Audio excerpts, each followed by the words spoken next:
नमस्कार, आप देख रहे हैं राष्ट्र प्रथम। आपके साथ में हूं तुषार शर्मा। उत्तर प्रदेश के इस खास बुलेटिन में आपका स्वागत है। उन तमाम खबरों से आपको कराएंगे मुखातिब, लेकिन उससे पहले सुर्खियां। टेलीस्कोप और चश्मे से सीएम योगी ने गोरखपुर में देखा सूर्य ग्रहण का नजारा। डेंगू मरीज को मौसम्बी का जूस चढ़ाने वाले अस्पताल पर चलेगा बुलडोजर, नोटिस चस्पा। अयोध्या में तेजी से चल रहा राम मंदिर निर्माण, ग्राउंड फ्लोर पर काम करीब 50% तक पूरा। मुख्तार अंसारी के एमएलए भतीजे मन्नू अंसारी के गनर पर ट्रेन में हमला, गायबन लूट कर ले गए बदमाश। मुजफ्फरनगर में पुलिस की गिरफ्त में शातिर चोर, शोरूम से मोटर पार्ट्स पर करता था हादसा। अब खबरें जानेंगे विस्तार से। आपको बता दें कि दीपावली के अगले ही दिन यानी मंगलवार 25 अक्टूबर को सूर्य ग्रहण पड़ा हुआ था। उत्तर प्रदेश के मुख्यमंत्री योगी आदित्यनाथ ने ग्रहण का ये नजारा देखा। इसके लिए पहले से ही इंतजाम किए गए थे। सीएम योगी आदित्यनाथ को स्पेशल चश्मा और टेलीस्कोप दिया गया, जिसके जरिए वो इस सूर्य ग्रहण के नजारे को साक्षी कर सके। मुख्यमंत्री योगी आदित्यनाथ ने मंगलवार शाम तारामंडल स्थित वीर बहादुर सिंह नक्षत्रशाला पहुंचकर आंशिक सूर्य ग्रहण का नजारा देखा। टेलीस्कोप और विशेष चश्मे से खगोलीय घटना का अवलोकन करने के साथ ही उन्होंने वैज्ञानिकों से ग्रहण की आवृत्ति, समय और ग्रहों के लेकर जानकारी ली।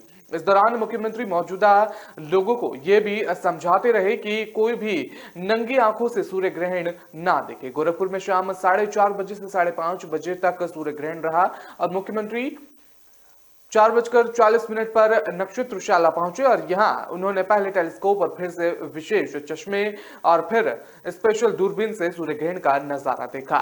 ग्रहण अवलोकन के दौरान वो वैज्ञानिकों से जानकारी भी लेते रहे और वैज्ञानिकों ने बताया कि गोरखपुर में यह आंशिक सूर्य ग्रहण 52 मिनट तक दिखा और मुख्यमंत्री ने पूछा कि नवंबर महीने में पूर्णिमा पर चंद्र ग्रहण लगेगा या नहीं, आखिर इतनी जल्दी जल्दी ग्रहण क्यों लग रहे हैं।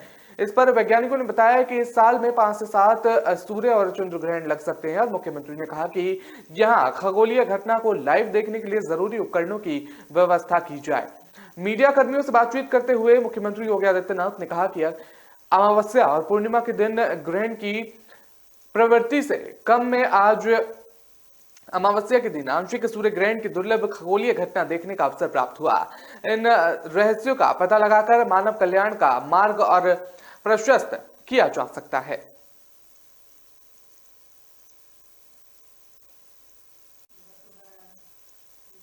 संगम नगरी प्रयागराज में डेंगू मरीजों को प्लेटलेट्स की जगह मौसम्बी का जूस चढ़ाए जाने के आरोप में गिरोह ग्लोबल हॉस्पिटल का कानून का शिकंजा लगातार कसता जा रहा है। प्रयागराज के इस प्राइवेट अस्पताल को स्वास्थ्य विभाग ने शुरुआती जांच के बाद ही सील कर दिया था। अब प्राधिकरण ने अस्पताल की बिल्डिंग को अवैध बताते हुए इस जमींदोज किए जाने का नोटिस भी जारी कर दिया है। इसको लेकर अल्टीमेटम का नोटिस भी चस्पा कर दिया गया है और प्रयागराज विकास प्राधिकरण के अफसरों का कहना है कि जांच में यह साफ हुआ है कि आरोपी ग्लोबल अस्पताल और ट्रोमा सेंटर जिस बिल्डिंग में चल रहा था वो अवैध है। निर्माण से पहले प्रयागराज विकास प्राधिकरण से ना तो मंजूरी ली गई थी और ना ही उसका नक्शा पास कराया गया था। विकास प्राधिकरण के ओएसडी अभिनव रंजन के मुताबिक आरोपी ग्लोबल अस्पताल को जवाब दाखिल करने के लिए 3 दिन की मोहलत दी गई है और अगर बिल्डिंग मालिक ने 3 दिन में संतोषजनक जवाब नहीं दिया तो नियम अनुसार बिल्डिंग को ध्वस्त कर दिया जाएगा। गौरतलब है कि ग्लोबल अस्पताल किराए के बिल्डिंग में चलता था और यह अस्पताल प्रयागराज के अलावा इसके इलाके में एयरपोर्ट के नजदीक बना हुआ था और प्रयागराज पुलिस ने इस मामले से जुड़े हुए हर एक गिरोह का भी पर्दाफाश कर दिया है। 21 अक्टूबर को किया था ये और गिरोह के 10 लोगों को गिरफ्तार कर जेल भी भेज दिया गया है। हालांकि अफसरों ने गिरोह का पर्दाफाश करने के लिए बुलाई गई प्रेस कॉन्फ्रेंस में दावा किया था कि डेंगू मरीजों को प्लेटलेट्स की जगह मौसम्बी का जूस नहीं बल्कि प्लाज्मा चढ़ाया जाता रहा था।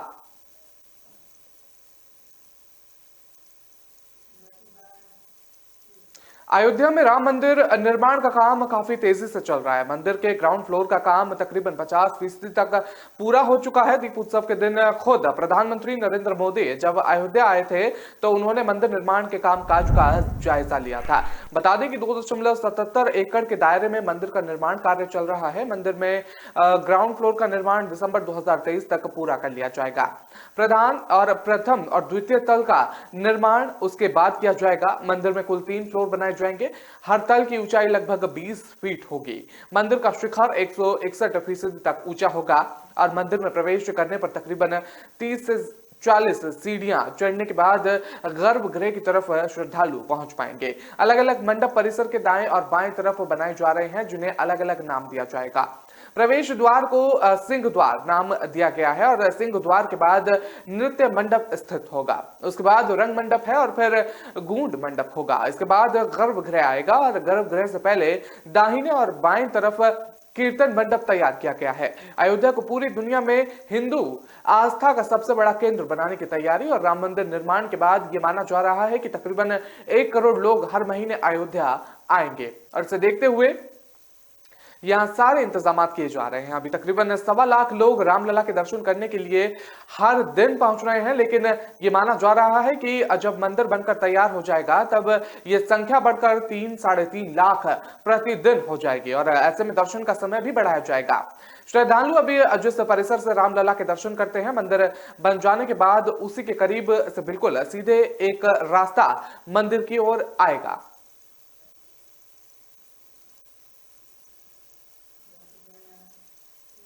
समाजवादी पार्टी के विधायक सुहेब उर्फ मन्नू अंसारी के सुरक्षाकर्मी पर हमला कर कुछ बदमाश उनके कायवान लेकर फरार हो गए। यह घटना मंगलवार की बताई जा रही है और श्रमजीवी एक्सप्रेस में हुई है। यह घटना सुरक्षा गार्ड पर हमला सुल्तानपुर रेलवे स्टेशन से महज 50 मीटर की दूरी पर हुआ है। बदमाशों ने उस पर चाकू से हमला किया है और घायला सुरक्षाकर्मी की पहचान राकेश के रूप में की गई है।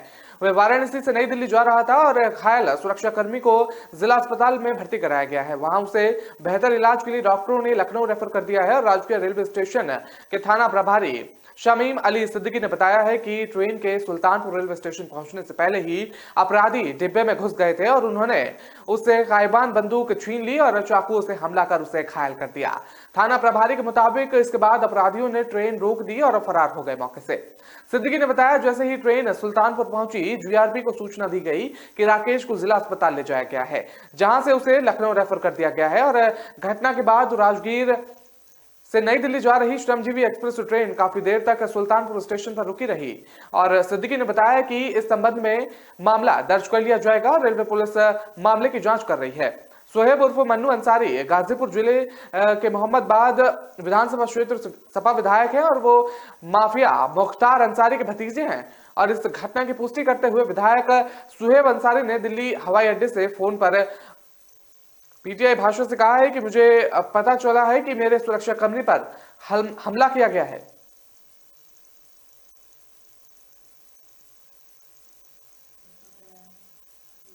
उत्तर प्रदेश के मुजफ्फरनगर में पुलिस ने एक अंतरराष्ट्रीय शातिर चोर को गिरफ्तार किया है, जिसके पास से पुलिस ने 9,40,000 रुपए नकद और चोरी के मोटर पार्ट्स बरामद किए हैं। इसकी गिरफ्तारी के बाद पुलिस ने चोरी की गई 4 बड़ी घटनाओं का खुलासा किया है, जिनमें से 3 चोरियां का मुकदमा जनपद मुजफ्फरनगर में दर्ज किया गया था और एक चोरी की घटना का मुकदमा उत्तराखंड के उधम सिंह नगर जनपद में दर्ज किया गया था। नई मंडी कोतवाली पुलिस ने पाचेंडा पुलिया के पास से चेकिंग के दौरान बरेली में रहने वाले इकराम उर्फ गुड्डू को गिरफ्तार कर लिया गया है, जिसके पास से पुलिस ने नकद रुपए और मोटर पार्ट्स जब्त किए गए हैं।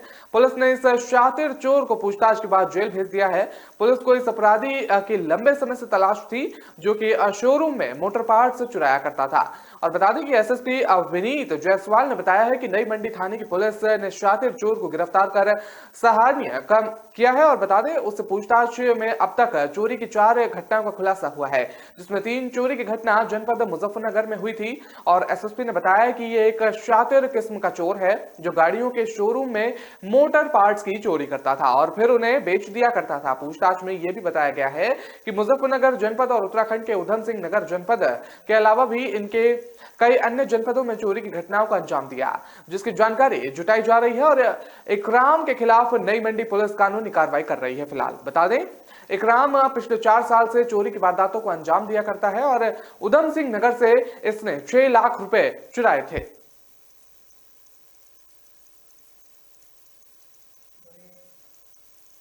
फिलहाल वक्त तो चला एक छोटे से ब्रेक का। खबरों का सिलसिला लगातार जारी रहेगा।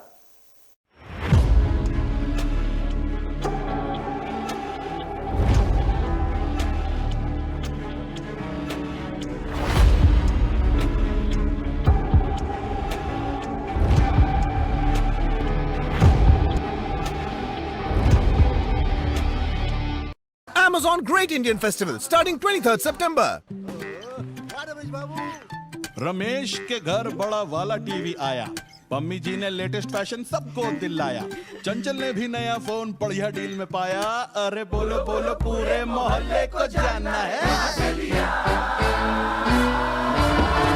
Amazon से लिया, Amazon से लिया, Amazon, Amazon, Amazon। आ रहा है Amazon Great Indian Festival, बड़े ब्रांड्स पर बड़ी डील्स, नो कॉस्ट EMI और बैंक डिस्काउंट 23 सितंबर से लिया।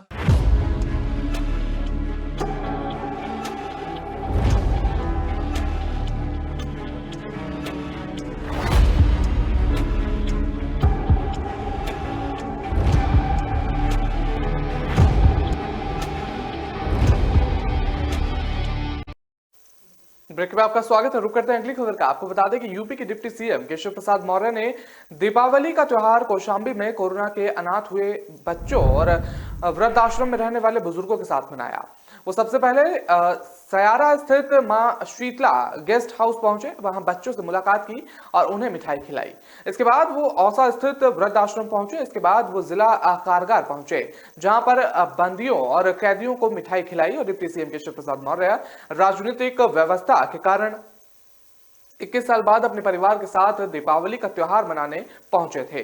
डिप्टी सीएम केशव प्रसाद मौर्य ने पत्रकारों से रूबरू होते हुए कहा कि मुझे कई वर्षों के बाद आज कौशाम्बी यानी परिवार में आकर दीपावली उत्सव मनाने का मौका मिला। परिवार तो पूरा जनपद और पूरा प्रदेश है। उन्होंने बताया कि वो कोरोना में माता पिता खो चुके बच्चों से मुलाकात की। डिप्टी सीएम ने कहा, मैं वृद्ध आश्रम भी आया हूं, यहां देख कर बहुत प्रसन्नता हुई है। यहां जितने भी बड़े बुजुर्ग रह रहे हैं वो काफी संतुष्ट हैं, लेकिन 2-3 दिन ऐसे बुजुर्ग हैं और जिनको घर के बच्चे और बहुओं से शिकायत भी है, उसको देखने के लिए मैंने कहा है। और वहीं पत्रकारों ने 21 वर्ष बाद परिवारों के साथ दीपावली मनाने को लेकर पूछा तो उन्होंने कहा कि 14 वर्ष संगठन मंत्री के रूप में पूर्णकालिक कार्यकर्ता था, तब समाज के बीच रहना होता था और कार्यकर्ताओं के बीच ही दीपावली होकर और होली का त्योहार हुआ करता था।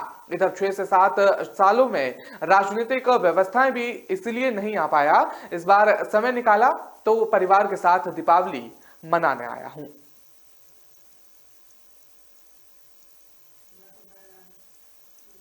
उत्तर प्रदेश में आए दिन सुबह सपा प्रमुख ओम प्रकाश राजभर किन्हीं वजहों से चर्चा में बने हुए हैं।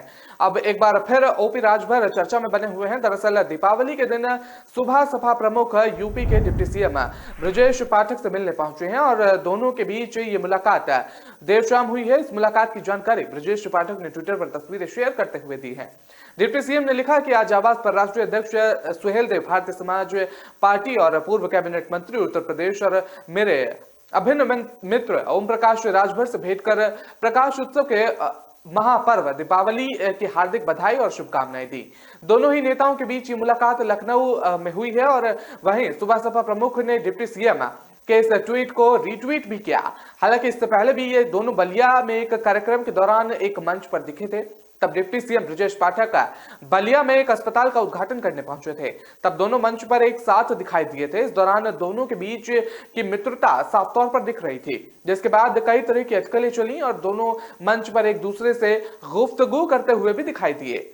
और तब मीडिया के एक सवाल पर जवाब देते हुए डिप्टी सीएम ने कहा कि ओम प्रकाश राजभर में स्थायी मंत्री हैं और बता दें इस पर कोई असर पड़ने वाला नहीं है, जिसके बाद ब्रजेश पाठक के इस बयान की काफी चर्चा बनी हुई है। और खास बात यह थी कि कार्यक्रम शुरू होने से लेकर खत्म होने तक इस हर वक्त दोनों नेता साथ ही दिखाई दिए थे। जब डिप्टी सीएम मीडिया से बात कर रहे थे उस वक्त भी ओम प्रकाश राजभर उनके साथ खड़े हुए थे।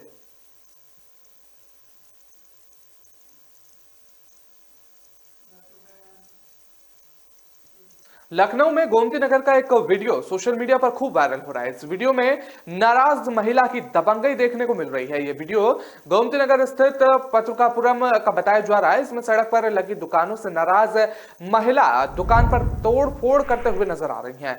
वहीं वीडियो वायरल होने के बाद लखनऊ पुलिस ने महिला के खिलाफ मामला दर्ज कर लिया है। दरअसल पत्रकारपुरम का एक वीडियो सोशल मीडिया पर जमकर खूब वायरल हो रहा है। इस वीडियो में सड़कों पर लगी दुकानों को लेकर महिला काफी नाराज और गुस्से में दिखाई दे रही हैं। यह दुकान दिवाली के लिए दिए और अन्य जरूरतों की चीजें बेचने वाली की हैं। और बता दें, महिला इतनी नाराज हैं कि वो पहले डंडे से दुकानों पर तोड़फोड़ करती हैं। इस दौरान वो डंडे से दियों को तोड़ देती हैं। इसके अलावा एक और वीडियो वायरल हो रहा है जिसमें वो एक आदमी पर बैट चलाती हुई दिखाई दे रही हैं। इस वीडियो को शेयर करते हुए लोग सोशल मीडिया पर जमकर महिला की आलोचना कर रहे हैं। वहीं मामले के तूल पकड़ने के बाद पुलिस ने इसमें संज्ञान लिया है। पुलिस को पीड़िता द्वारा तहरीर भी दी जा रही है और वहीं महिला के ऊपर धारा 427 के तहत मामला दर्ज कर लिया गया है। इससे पहले नोएडा में भी एक महिला की दबंगई का वीडियो सोशल मीडिया पर खूब वायरल हो रहा था। तब एक नशे में महिला अपनी सोसाइटी में गार्डों के साथ मारपीट करती हुई नजर आई थी, जिसके बाद पुलिस ने उसके खिलाफ मामला दर्ज कर उसे गिरफ्तार कर लिया गया था। इससे पहले श्रीकांत त्यागी का मामला काफी चर्चा में रहा था। हालांकि श्रीकांत के मामले ने काफी राजनीतिक चर्चा भी बटोरी थी। अभी बीते दिनों ही उसे कोर्ट से जमानत मिली है।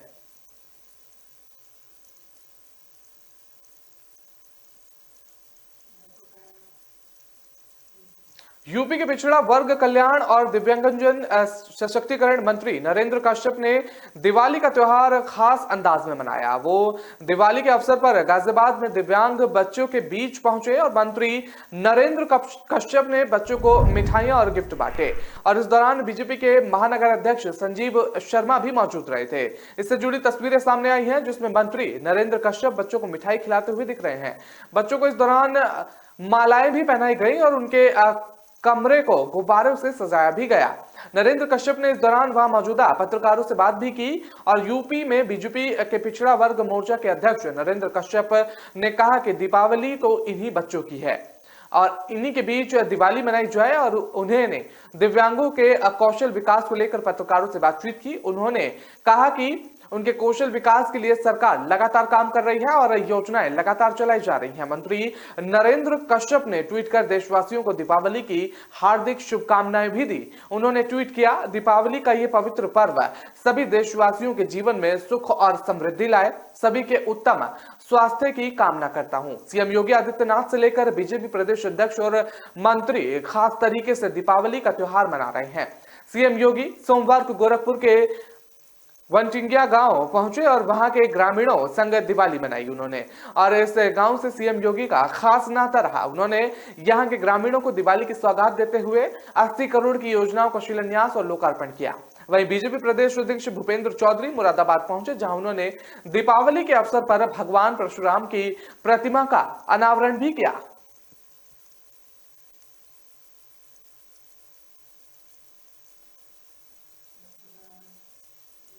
गाजियाबाद पुलिस ने कथित रूप से संपत्ति हड़पने के प्रयास में गैंगरेप का आरोप लगाने वाली महिला को गिरफ्तार कर लिया है। पिछले दिनों दिल्ली की इस महिला ने आरोप लगाया था कि उससे के साथ 5 लोगों ने 2 दिन तक गैंगरेप किया और फिर घायल हालात में बोरे में बंद कर सड़क पर फेंक दिया। बता दें कि इस मामले में दिल्ली महिला आयोग के अध्यक्ष स्वाति मालीवाल ने गाजियाबाद के एसएसपी को नोटिस भी भेजा था। वहीं जांच के दौरान पुलिस ने दावा किया था कि इस महिला द्वारा लगाया गया आरोप झूठा है और उसने संपत्ति हड़पने के लिए रेप की झूठी कहानी गढ़ी थी।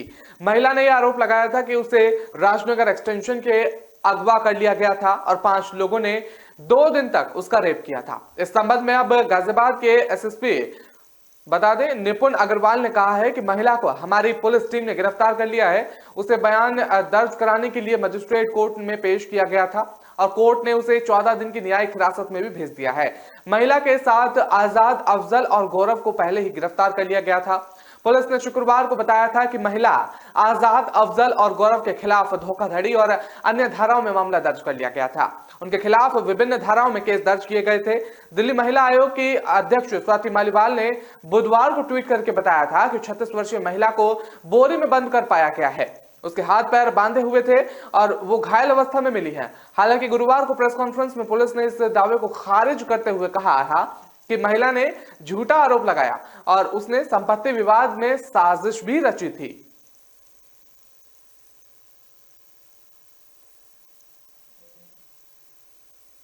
फिलहाल वक्त तो चला एक छोटे से ब्रेक का। खबरों का सिलसिला लगातार जारी रहेगा।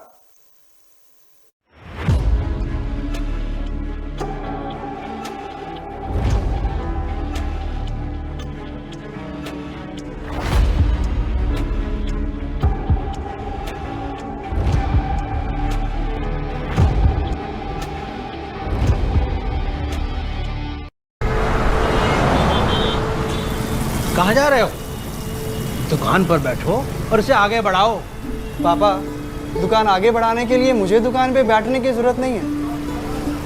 बस बातें करवा लो इनसे।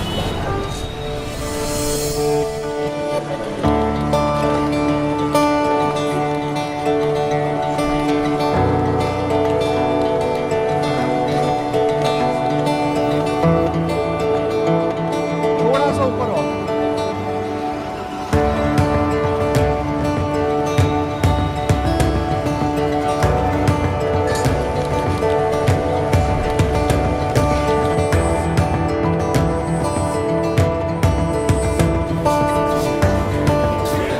लो जी मैडम, आपके 4 किलो लड्डू। बेटा इनके लड्डू पैक कराओ। क्यों पापा, बढ़ गई ना दुकान आगे? हाँ बेटा, अब तक सबकी खुशी के लिए मिठाई खिलाई है, मगर आज अपने बेटे के हुनर के लिए खुद खाऊंगा। जब खिलकर निकलता है स्किल तो सलाम करता है हर दिल। DSEU, इंडिया की पहली स्किल एंड एंटरप्रेन्योरशिप यूनिवर्सिटी, जहां ऐसे कोर्सेज में हैं डिग्रीज और डिप्लोमास जो बेटर फ्यूचर की ओर ले जाएंगे आपको।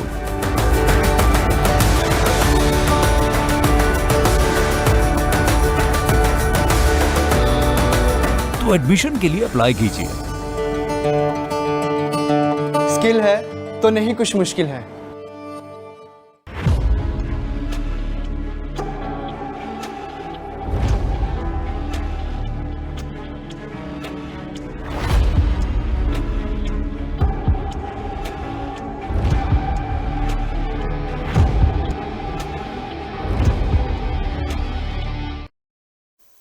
ब्रेक में आपका स्वागत है। रुक करते हैं अगली खबर का। आपको बता दें कि दीपावली में जश्न के दौरान इतने पटाखे फोड़े जाते रहे कि अगली सुबह प्रदूषण की एक बड़ी समस्या खड़ी हो जाती थी।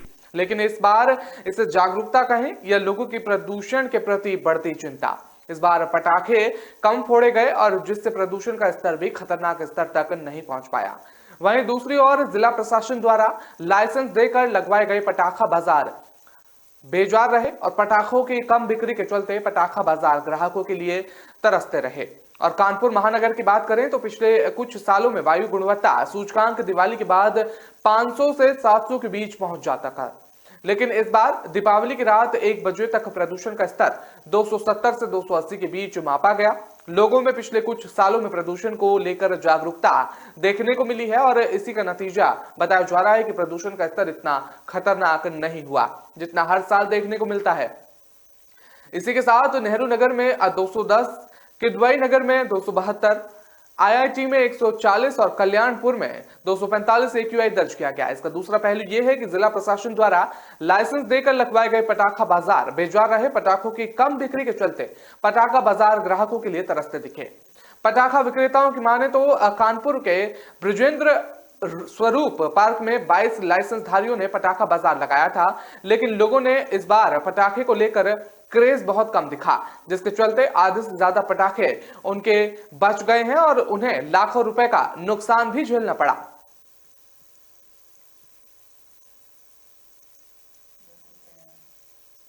उत्तर प्रदेश के कानपुर में लोगों को वायु प्रदूषण से दिक्कत का सामना करना पड़ता रहा है।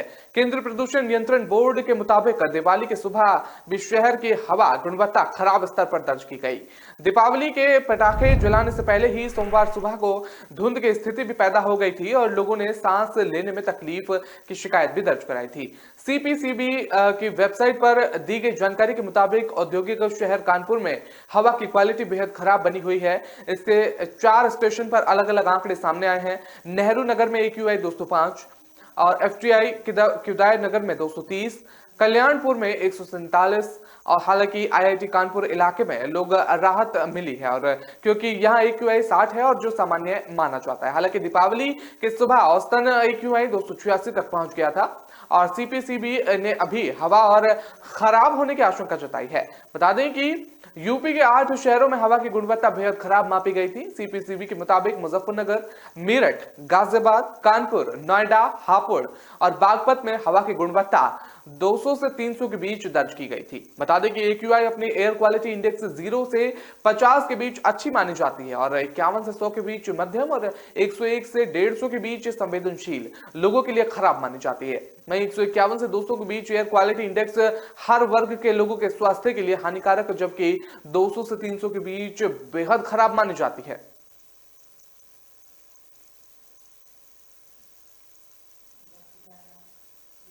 उत्तर प्रदेश की राजधानी लखनऊ के गाजीपुर थाना इलाके में देर रात एक मकान में आग लगने के कारण दम घुटने से सेवानिवृत्त पुलिस महानिरीक्षक की मौत हो गई है और उनकी पत्नी और बेटा गंभीर रूप से घायल हो गए हैं। पुलिस ने ये जानकारी दी है। लखनऊ पुलिस आयुक्त कार्यालय के गाजीपुर थाना क्षेत्र के प्रभारी निरीक्षक मनोज कुमार मिश्र ने बताया है कि थाना क्षेत्र के इंदिरा नगर में स्थित पूर्व आईजी DC पांडे के घर में बीती रात आग लग गई और उसकी पहली मंजिल पर उनका परिवार फंस गया और पुलिस ने बताया है कि पुलिस पड़ोसियों को सूचना देने पर तत्काल मौके पर पहुंची और उसके सामने अग्निमिशन कर्मियों के आग पर काबू पाकर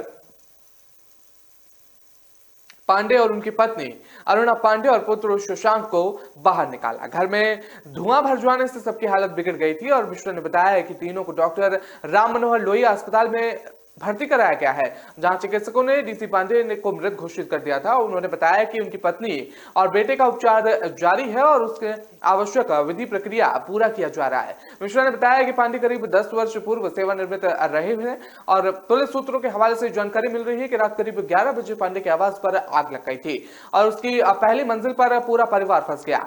और उन्होंने बताया कि पांडे ने पहले खुद आग बुझाने की कोशिश की, लेकिन सफलता नहीं मिलने पर उन्होंने शोर मचाना शुरू कर दिया। जब पुलिस वहां पहुंची तो उसे परिवार के सभी सदस्य बेहोश मिले। सूत्रों के हवाले से जानकारी मिल रही है कि DC पांडे की पत्नी और पुत्र खतरे से बाहर बताए जा रहे हैं।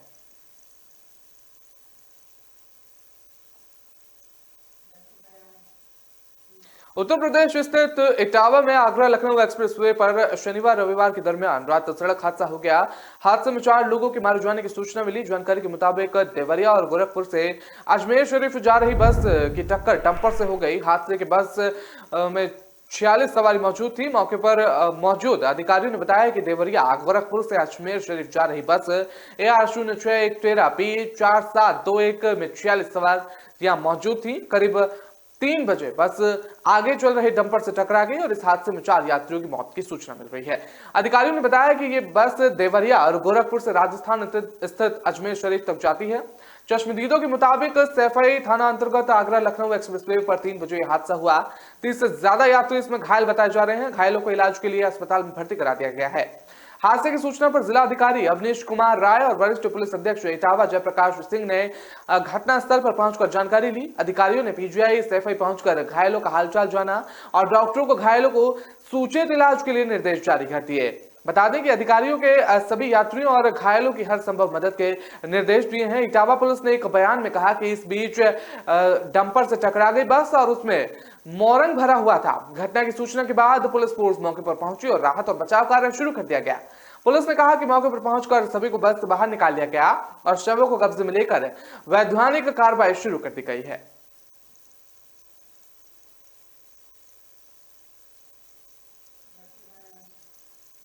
वाराणसी में MLC कोर्ट ने स्वामी समेत कई साधु संतों को फरार घोषित कर दिया है। कोर्ट ने उनकी संपत्ति कुर्क करने के निर्देश जारी कर दिए हैं। ये मामला 7 साल पहले आयोजित प्रतिकार यात्रा में हुए बवाल से संबंधित बताया जा रहा है। इस मामले में फरार घोषित किया गया है और MP MLA कोर्ट के जज सियाराम चौरसिया ने प्रतिकार यात्रा में हुए बवाल के मामले में शंकराचार्य स्वामी महंत संतोष दास उर्फ सतुआ बाबा और पातालपुरी मठ के पीठधीश्वर बाबा बालक दास समेत 25 लोगों को फरार घोषित कर दिया है। कोर्ट ने पुलिस को आदेश दिया है कि वो इस मामले में विभागीय कार्रवाई की रिपोर्ट काशी जोन के DCP राजेश कुमार पांडे की कोर्ट में पेश करें। उल्लेखनीय है कि सुप्रीम कोर्ट ने ज्योतिष पीठ के शंकराचार्य रहे स्वामी स्वरूपानंद के उत्तराधिकारी के तौर पर उनके शिष्य स्वामी सरस्वती के पट्टाभिषेक पर कोर्ट में लगा दी थी। और बता देंगे स्वामी का पट्टाभिषेक 17 अक्टूबर को होने वाला था। स्वरूपानंद सरस्वती के निधन पर उनके उत्तराधिकारी घोषित किए गए। स्वामी ने खुद को शंकराचार्य होने का दावा किया था। इसके खिलाफ स्वामी वसुदेवानंद सरस्वती की तरफ से सुप्रीम कोर्ट में एक अर्जी दाखिल की गई थी, जिसे कोर्ट ने मंजूर कर लिया था। स्वरूपानंद सरस्वती और वसुदेवानंद सरस्वती के बीच ज्योतिष पीठ का शंकराचार्य होने को लेकर लंबे समय से विवाद चल रहा था। इन दोनों का विवाद जब इलाहाबाद हाईकोर्ट पहुंचा तो कोर्ट ने स्वरूपानंद सरस्वती और वसुदेवानंद सरस्वती दोनों के ही दावे को खारिज कर दिया। और 2017 में इलाहाबाद हाईकोर्ट ने यह आदेश दिया था कि जिसे सुप्रीम कोर्ट में चुनौती दी गई थी, तब से यह मामला सुप्रीम कोर्ट में चल रहा है।